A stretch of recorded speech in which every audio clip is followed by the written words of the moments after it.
Pernah pergi audition juga filem Castello, tak dapat. Tapi tak apalah, sebab bagi saya itu memang adatnya. Banyak proses yang saya belajar sementara nak menunggu dapatkan tawaran. Sebab kita tahu seorang pelakon ni menunggu untuk mendapatkan tawaran. Tapi bagi saya pula, kita hidup sebagai seorang pelakon ni janganlah menunggu, tetapi untuk sentiasa berikhtiar untuk mendapatkan kepercayaan. Kisah viral, cinta palsu, bis belakang tabir. Semua buka satu-satu, jujur pedas tapi adil. Dalam bilik semua diam sebab mulut mula berbicara. Show dalam bilik itu dah epic. Hai, Assalamualaikum. Kembali lagi kita dalam show Dalam Bilik. Bersama kita pada hari ini seorang figura yang sangat-sangat terkenal, sangat-sangat otai dan juga legend. Ya, betul. Dan aku boleh katakan aku membesar dengan tengok drama figura ni. Filem dia. Filem-filem. Filem tak payah kata lah kan. Tapi kalau cakap pasal nama satu ni, mesti semua orang kenal. Yes. Ada nama bila berlakon kan, dia ada orang kenal lah nama tu. Nama apa? Jai. Chai ke Jai? Jai. Okey, bersama kita pada hari ini Datuk Adi Putra. Waalaikumsalam. Sihat Datuk Sihat, Alhamdulillah. Okey, sekarang ni kalau korang nak tahu, Datuk tengah sibuk mempromosikan filem baru Konspirasi. Tapi sebelum tu kita akan tanya konspirasi sebentar saja lagi. Kita nak tahu lebih dekat lah Datuk Adi Putra ni kan. Mungkin sebelum ni ada yang tak betul cerita dekat podcast sebelum ni, kita nak tanya pada hari ni. Okey Datuk, saya nak start lah dengan macam biasa guest-guest sebelum ni kan. Kita akan tanya nama sebenar siapa, dan asal daripada Singapura lah, tapi area mana dan sebagainya boleh Datuk ceritakan sedikit. Okey, nama liang lahat saya Muhammad Hadi. Muhammad Hadi Putra bin Halim. Okey, macam mana masa nama komersial lah kan, Adi. Kenapa tak guna Hadi? Okey, nama komersial saya tu diberi oleh Puan Irma Fatimah. I see. Untuk stage name. Okey. Jadi singkatan tu, sebab kalau nak tulis panjang dekat credit title kan, Hadi Putra kan. Jadi bila nak bagikan stage name tu, Puan Irma Fatimah yang memberikan Adi Putra. Terus lekatlah Hadi Putra tu kan. Okey. Datuk asal dari Singapura. Okey. Datuk asal tu area daripada mana? Sebab saya sometimes pergi sana, tapi yang selalu kita pergi Bugis, Woodland kan. Kalau Datuk dari mana? Saya dilahirkan di kawasan East Side di Singapura. Di Bedok North. Dan seterusnya bila membesar tu beralih penginapan ataupun tempat tinggal tu di Woodland. Memang kalau kita pergi Singapura, itulah tempat dia kan. Woodland tu memang biasalah. Kau pergi Singapura sebab apa? Selalu Makcik. Okey. Okey Datuk, kita nak tanya pasal family Datuk lah kan. Datuk datang daripada family background yang macam mana? Yang senang ke atau yang biasa-biasa ke, macam mana Datuk? Saya bukan dilahirkan orang kata silver spoon. Bukan datang daripada keluarga yang senang. Yang biasa, yang sederhana saja. Dan kita pun duduk flat. Jadi orang kata tidaklah terlalu istimewa sangat dengan segi ekonomi. Itu background daripada keluarga saya. Datuk ada berapa adik-beradik? Saya ada 4. Okey. Datuk yang ke?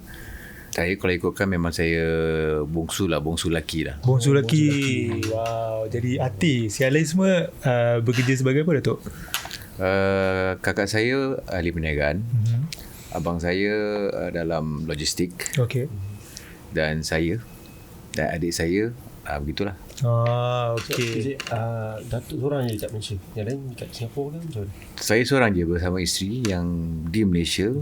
Yang lain semua berada di Singapura. So kerap juga Datuk balik Singapura ke? Kerap. Okay, sebelah je kan. Bukan jauh. Tak jauh. Okey Datuk, kita nak tanya pasal zaman persekolahan Datuk pada waktu dulu kan. Sekolah di mana? Mungkin kita orang tak tahu, tapi mungkin Datuk boleh share. Kalau dah sekolah rendah, Temasek Primary. Temasek. Dan seterusnya sekolah menengah di Pingi. Dan saya sambung lagi belajar dalam bidang jurutera, aviation engineering. Lepas tu menjalani perkhidmatan negara, askar selama 2 tahun. Okey Datuk, masa sekolah dulu kan, Datuk perwatakan macam mana? Pendiam saya ke? seorang yang pendiam. Seorang yang reserve. Tak banyak bercakap. Tapi adalah bila perlu saja saya akan bercakap. Okay. So sekolah dulu kan Datuk macam kat Malaysia ada jurusan sains, ada sastra apa semua. So dekat sana pun sama juga ke atau berlainan sikit? Kalau segi silibus sama. Sama je. Sama. Cuma mungkin adalah penambahan seperti political science. Jadi ada penambahan dia. So Datuk jurusan dekat sekolah dulu? Saya ada dalam political science juga Political dan science. juga dalam engineering. Engineering. Oh, Datuk ni orang pandai lah. Macam kita sastra. Sastra. Oh, betul lah kan. Okay, Tak Datuk. juga. Tak juga. Jangan Tapi Datuk saya menghati kita orang. lebih suka sejarah. Lebih sejarah. Okay. Political science saya suka, sejarah pun saya suka. I see. Okay, Datuk dulu aktif tak zaman sekolah? Sebab ada guest kita sebelum ni dulu aktif main bola lah, main bola tampar lah, bola baling lah. Macam Datuk dulu aktif tak sukan? Kalau segi sukan, salah satu adalah takraw, sepak takraw. Tapi taklah begitu aktif. Okay. Tapi itu untuk ruangkan waktu saja. Tapi yang lipat-lipat tu semua Datuk boleh buat lah. Kalau dalam sepak takraw kita ada tekong, ada feeder, ada killer. Saya bahagian killer. Gila. Jadi tekong pun je sebab saya kidal. I see. Jadi bila kita berlawan dalam sepak takraw ni kadang-kadang boleh kalihkan perhatian sebab mereka tidak tahu kalau kaki kidal ni bola tu jatuh kat mana. So gulung tu singlet lah. Tu Advantage lah tu. Advantage lah. Okay, Datuk tadi kan Datuk kata masuk dalam national service kan. So dekat Malaysia ada PLKN. So macam kita orang mungkin dalam 6 bulan macam tu PLKN. Macam national service dekat Singapura 2 tahun. So boleh Datuk share sikit tak experience Datuk masa join national service tu dan apa rutin you guys sebenarnya dekat situ? seperti askar yang asli. Okay. Jadi tidak adalah orang kata special treatment ataupun ada kekurangan seperti askar yang regular. Okay. Tapi sama. Segi dia punya servis, segi dia punya basic military training sama. Kalau Datuk boleh share rutin daripada pagi sampai malam apa Datuk? Kalau Datuk boleh share. Apa yang saya boleh recap dan yang saya boleh ingat, kalau peringkat awal 4 bulan pertama tu adalah basic military training. Okay. Jadi rutin dia memang sangat berdisiplin. Kalau kita panggil reveille kan, 0545 dah ada di parade. Dan untuk itinerary seterusnya dengan sarapan pagi, habis sarapan kita akan fall in. Lepas fall in kita ada kita punya pagi punya exercise rutin. Lepas tu kita akan break sekejap untuk tengah hari dan kita akan standby pula dengan kos-kos yang kita kena lalui. Dipanggil banyak intercourse dengan senjata dan pelbagai. Okay, 2 tahun tu lama tu Datuk kan? Lama. Datuk enjoy tak? Bohong lah cakap tak enjoy kan. Tapi dah dikatakan wajib, jadi kita menjalani lah. Ya, kena nak tak nak kena pergi jugalah kan. So Alam dah masuk bahagian militeri ni. So ada macam pahit yang Datuk lalui kat dalam tu tak? Momen ke? Momen. Banyak lah, banyak pahit kenangan tu banyak. Ada yang saya tak boleh nak ceritakan sebab benda tu salah satu confidential. Dan kalau segi memori tu kita bercampur berbilang bangsa kan, maupun kaum Cina, kaum India. Jadi kita dalam satu barrack, satu platoon. Jadi bila kita habis kita punya basic military training ni, hampir 4 bulan kita akan dipostingkan tempat unit-unit yang lain.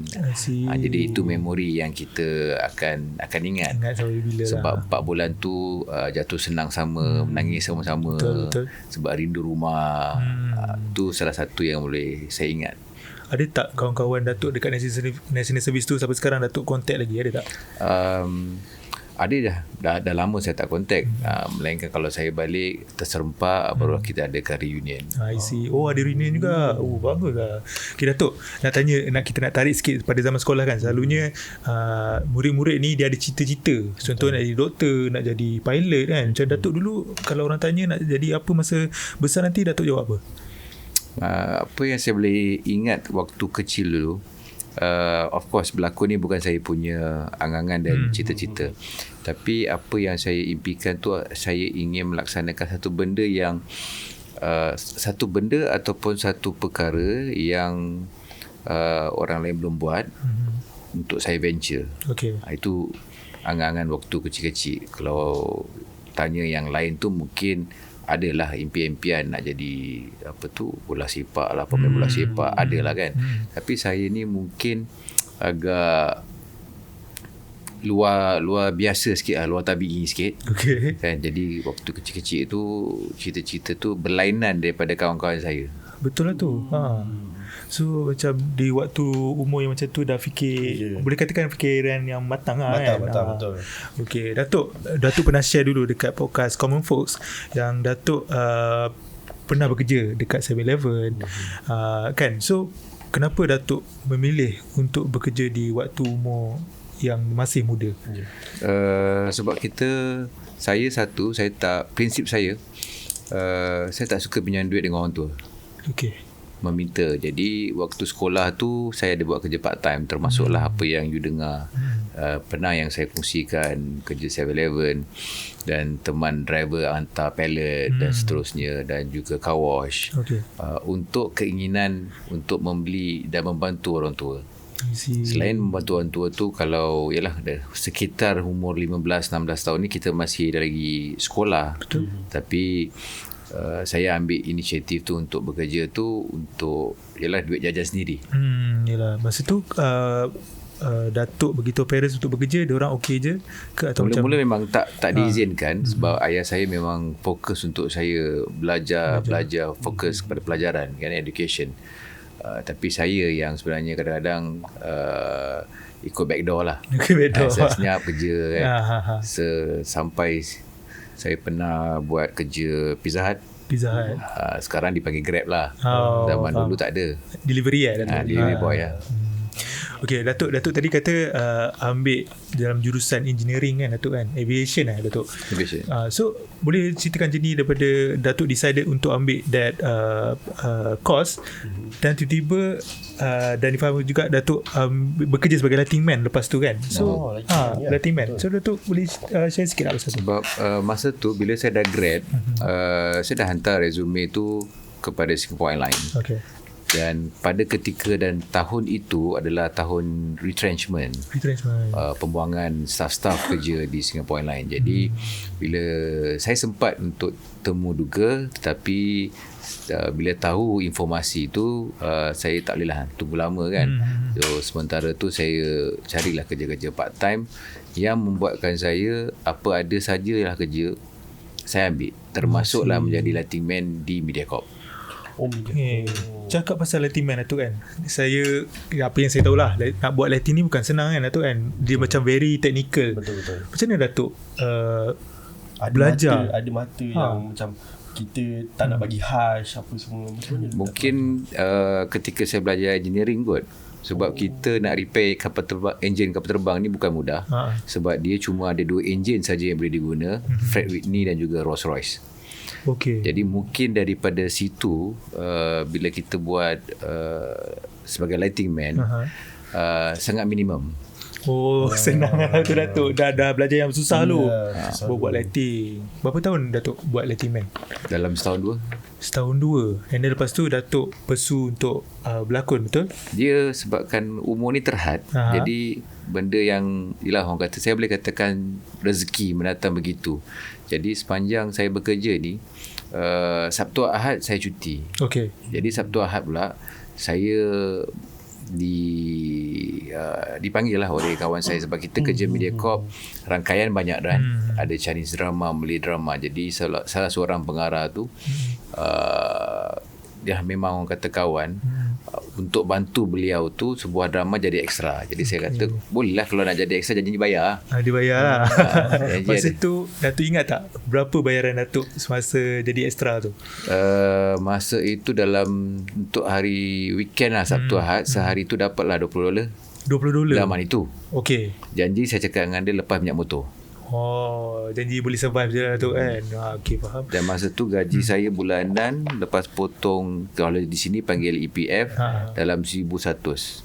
Oh, 1,100 1,100 dekat sana lah. dekat sana. Sana. Kalau kombo kat sini banyak tapi lah. dekat sana yelah sebab Datuk stay kat sana. So memang 1,100 tu lah kan. Okay, Datuk dapat extra punya role. Lepas tu Datuk dapat juga offer untuk berlakon dalam cerita Anak Metropolitan 2 dekat Betul. Singapura, betul. Yang itu pun extra juga ke macam mana Datuk? Nak katakan dalam Anak Metro dah consider supporting. Sporting, okay. Itu pun bantu juga pengarah yang sama kawan saya namanya Azrul Sultan. Bantu beliau. Dan selepas Anak Metro tu saya dapat panggilan oleh Irma Fatimah. Emma Fatimah. Macam mana boleh dapat kontak tu? Macam mana Datuk boleh kenal Emma Fatimah? Saya pun tak tahu, mungkin adalah laluan-laluan tu dapat dihubungi dan panggil saya ke Kuala Lumpur sekejap untuk casting. Dan saya cakap saya tengah kerja. Jadi saya cakap waktu saya cuti je lah, untuk turun ke Kuala Lumpur untuk casting dan seterusnya. Dan saya boleh ingat lagi drama pertama saya di tangan Irma Fatimah adalah drama Hariati 2. Hariati 2. Okay. Datuk tak ada background lakonan Datuk? Zero. Macam mana Datuk ada rasa belajar tu satu, ada rasa confident macam okay, aku nak go je, tunjuk talent aku, kalau dapat. Macam mana Datuk dapat that confident? Datuk belajar dekat YouTube ke apa ke? Tak juga, sebab zaman dulu kita bukan cenderung je lah tahun 2001, 2002 kan, bukan cenderung kepada YouTube dan betul, sebagainya. Social media pun saya rasa paling ada pun Facebook. Saya rasa Facebook, MySpace. MySpace. MySpace. Itu je lah yang ada kan. Betul. Tapi bila saya dah nekat untuk berhijrah dan bersama dengan dalam drama episodik Hariati 2 bersama Irma Fatimah, saya tengok dalam dunia lakonan ni ataupun sebagai selaku pelakon, saya tengok dia ada satu benda yang kelainan. Okay. So kat situ mendatangkan satu awareness, oh macam ni je jadi seorang pelakon. Okay. Jadi bila kita pula hari-hari bersama dengan beliau ialah secara tak langsung tu mendidik dan tunjuk ajar inilah cara pelakon, macam mana nak ini macam mana. Jadi prinsip sebagai seorang pelakon tu bagaimana, dan dia landscape-nya sangat-sangat besar dan luas dan tak semestinya terhad pada satu. Betul. Sebab kita akan juga, kalau ketika itu saya tidak ada jaminan yang habis drama siri Hariati itu kita ada tawaran lagi, sebab kita belum orang dikenali lagi. Cuma itulah tunjuk didikan beliau tu macam tu. So saya berkata dalam hati sendiri, baru saya faham bukan mudah untuk menjadi seorang pelakon. Okay, Datuk, orang kata bekerja dengan Irma Fatimah ni dia garang kan. So Datuk pernah tak encounter experience tu, macam di mana Datuk dimarahi ke atau macam mana? Saya rasa lebih daripada tu. Okay. Kan, kalau mengenal beliau lah, saya rasa umum pun tahu dengan cara dia kan. Sebab dia memang seorang pengarah yang profesional. Okay. Bukan kerana quantity tapi kerana quality. Jadi pada era itu memang ialah siapa tak kenal nama Irma Fatimah kan. Jadi bukan sekadar marah, lebih daripada tu pun ya. Dan saya ada juga mengadu juga tapi kita sambil tu menimba ilmu lah. Yelah, kan. betul. Sparring partner saya tanya ayah saya, watak lah dalam tu adalah Rusdi Lamli. Kan macam mana, sebab kita tak tahu, kita zero segi knowledge lakonan. Daripada situlah dia berkecimpung dan berkembang. I see. So, boleh saya tahu drama yang dengan Irma Fatimah ni berapa bulan?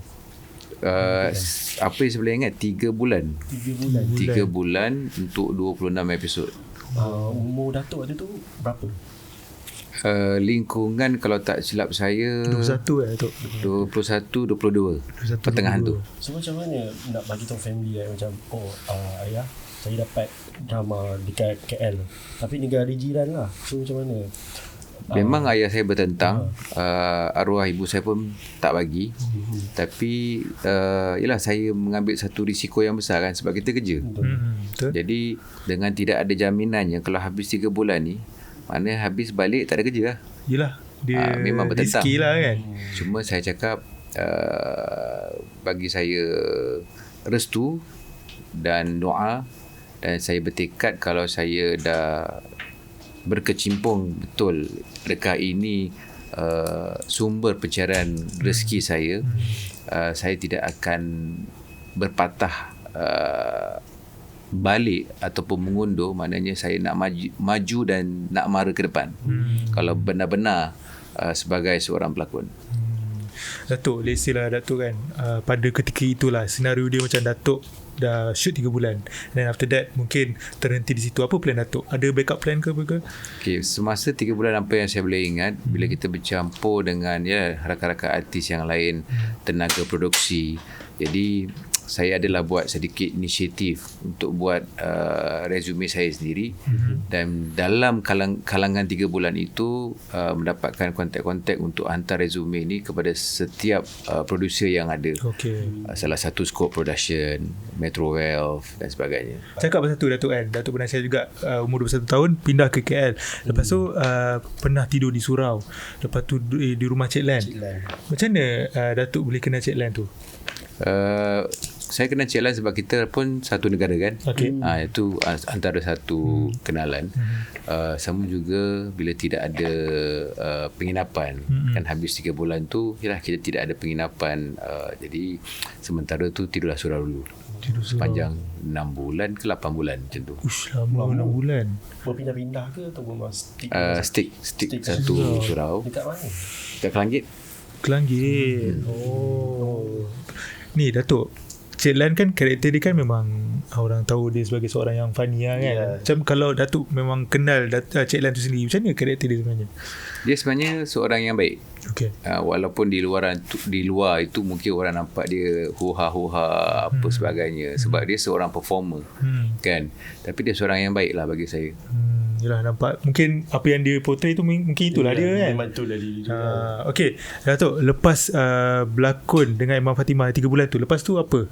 Ada datang lagi projek ke lepas hantar resume ke depan? Memang tak ada datang projek. Sehingga saya tak ingat 8-9 bulan barulah dapat panggilan untuk jadi ekstra. Yang panggil saya, tak silap saya, Rashdan Barber. Saya cakap okey je kan, sebab saya nak dapatkan ilmu tu kan. Jadi banyaklah masa saya ni menghantar resume, dan saya memegangkan satu prinsip ni, memang tidak ada perkataan yang boleh diputar belikkan ataupun spin. Ukhuwah tu memang penting. Jadi bila kita menjalanikan ukhuwah ni, dia akan berkembang sayap tu sebab kita berukhuwah kan, menjalinkan silaturahim dan kenalan dalam industri, sehinggalah dapat panggilan daripada Rashdan Barber, sehinggalah extra juga pergi supporting, pergi audition. Banyak lagi lah saya boleh recap lah apa yang saya boleh recap, sebab ialah dah bertahun kan. Pernah pergi audition juga filem Castello kan, tak dapat, tapi tak apalah, sebab bagi saya itu memang adatnya. Yelah. Kalau dapat rezeki tu kan. Betul. Jadi sehingga 2002 sampai 2004 kalau tak silap saya dipanggil dan ditawarkan oleh Puan Jalina Rejab untuk buat satu telemovie. Judul kalau tidak silap saya, Kelahiran yang Teristimewa. Rela Kupujuk. Drama siri Mia Zara. Spark You. Itu yang Break the Ice. Tahun era 2004 lah. Itu yang Break the Ice. Sebab dia Samarinda. Samarinda kan. Mia Zara. So sebab itulah aku cakap tadi aku membesar tengok drama, sebab tengok Datuk berlakon cerita tu lah, Spark You. Cerita tu memang famous lah zaman dulu kan. 2004 4 tahun Datuk kenal lagi. Dia Gen Z Datuk. Saya Gen Z Dia Gen Z. So zaman saya lah tu. Okay, Datuk tadi kata kan, kita balik sikit tadi 8 ke 9 bulan kan untuk dapat projek yang baru. So pada duration tu kan Datuk kan, Datuk survive dekat sini macam mana Datuk? Survive ni kita bertawakal kan, kita tidak mengharap, tetapi kita bertawakal dengan secara ikhtiar untuk berkenal. Bukan mudah apa yang saya boleh katakan untuk dapatkan satu kepercayaan daripada seorang pengarah dan juga penerbit, sebab kita dah ke arah situ untuk jadi seorang pelakon. Jadi memang time frame tu agak lama, duration yang lama, 8-9 bulan. Tapi dengan iltizam kita bertawakal tu, banyak proses yang saya belajar sementara nak menunggu dapatkan tawaran. Sebab kita tahu seorang pelakon ni menunggu untuk mendapatkan tawaran. Tapi bagi saya pula, kita hidup sebagai seorang pelakon ni janganlah menunggu untuk mendapatkan tawaran, tetapi untuk sentiasa berikhtiar untuk mendapatkan kepercayaan. Okey, Datuk sekarang ni nama besar Datuk kan. Sampai sekarang ke Datuk masih lagi pergi casting, atau sekarang ni tunggu orang call je untuk dapatkan role? Tak juga. Last kali filem Hanyut arahan Haji Asyari Datuk Uwe. Jadi pergi casting. Itu pun saya tak sangka saya dapat. Okey. Itu saya rasa tahun 2010-11. Lama. Okey Datuk, di dalam Datuk struggle kan lepas masa career Datuk dekat sini, lepas tu Datuk ditemukan dengan orang rumah Datuk. Macam mana pertemuan Datuk dengan orang rumah? Selepas duduk surau tu, saya duduk flat. Saya sewa bilik. Okay. Jadi orang rumah saya tingkat 6, saya tingkat 4. Blok yang sama. Blok sama. Faham. Okey, itulah waktu pertemuan dia kan. Macam mana Datuk tegur? Siapa tegur siapa Datuk? Bohonglah kalau kita tak tegur kan. Kita yang tegur dulu. Kita lelaki kan. Kalau nak tunggu orang tegur, rugi. Sebab kalau jual mahal ni bagus sebenarnya kan. Tapi rugi kalau tak tegur kan. Yelah tu. Betul. Tok, apa yang membuatkan Datuk tergerak hati untuk tegur orang rumah Datuk pada dia? Kita ada insting kan, kita ada naluri kan. Jadi bila dia tergerak tu, mengikut kita punya naluri ni, lain tak bukan tu, kalau ia jodoh saya lah. Yelah, kita doa je lah. Doa jodoh ni di mana-mana pun boleh jadi kan. So kau dengar Datuk cakap apa tadi? Tegur. Jangan tunggu. Jangan jual mahal. Sebab kau single. Bukan main game kau Saya bukan main game sama. Okay, kita dah habis dah untuk part 1 Datuk. Yes. Okay, so kita nak sambung ke part kedua, di mana Datuk punya career pada ketika itu naik. Okay guys, jumpa di part yang kedua.